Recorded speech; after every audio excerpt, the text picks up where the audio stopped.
Avant de commencer la vidéo, je vous invite vraiment à cliquer sur la petite cloche juste à côté du bouton s'abonner pour rater aucune de mes prochaines vidéos. Merci.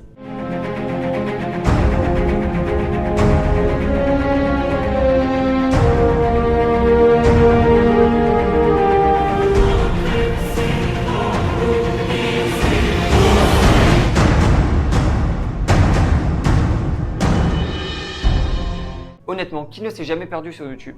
Tu commences à regarder Thibaut InShape tranquille, et 2 heures plus tard, t'es toujours devant ton PC, devant un chat qui chante de l'opéra. Quoi, tu veux le voir?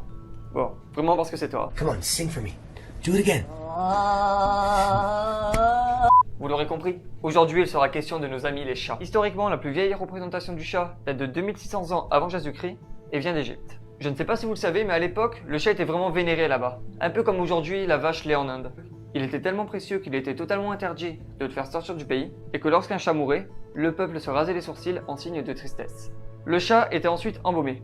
De bien belles funérailles, sachant que seule la classe supérieure avait le droit à ce privilège. Le temps a passé, et vers 450 avant Jésus-Christ, le chat a été introduit en Grèce afin de chasser les rats.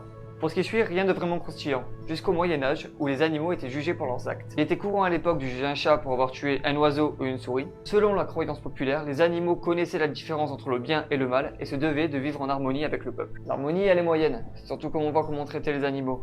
Et ça, c'est notre histoire. Le chat commença à s'étendre sur tous les territoires et arrivé en Norvège a dû faire face à quelques complications. Là-bas, le climat est assez rude et les animaux ont dû s'adapter pour survivre.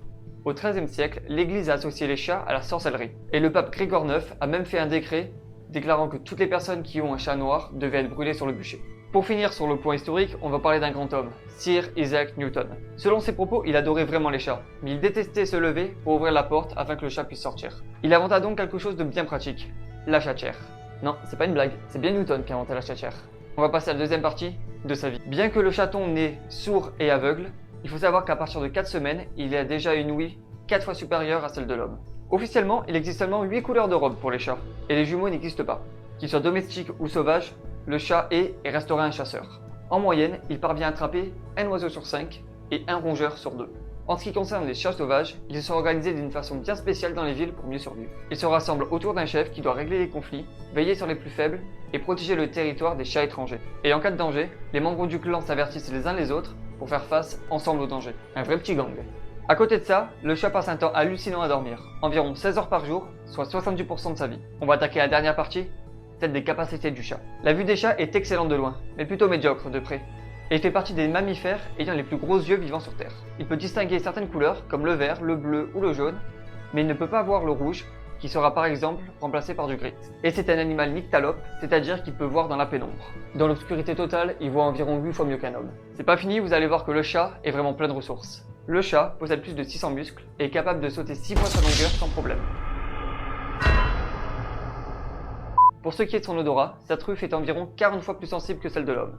En même temps, il possède 200 millions de cellules olfactives. Et selon les scientifiques, un chat peut facilement survivre à une chute de grande hauteur. Et selon eux, c'est du 8e étage qu'un chat aurait le plus de chances de survivre, car c'est à cette hauteur qu'il aurait le temps de détendre tous ses muscles des pattes afin de mieux absorber le choc. Aucun chat n'a été blessé, détends-toi. C'est juste de la théorie. Voilà, ça sera tout pour cette vidéo. J'espère que vous avez aimé. Si c'est le cas, un petit pouce en l'air ou un petit commentaire, ça me fera toujours plaisir. Je n'ai pas parlé, mais un chat, c'est beaucoup d'affection, beaucoup d'amour, beaucoup de caresses, beaucoup de moments de jeu. T'es pas d'accord avec moi, Mini? On bat les couilles, frère.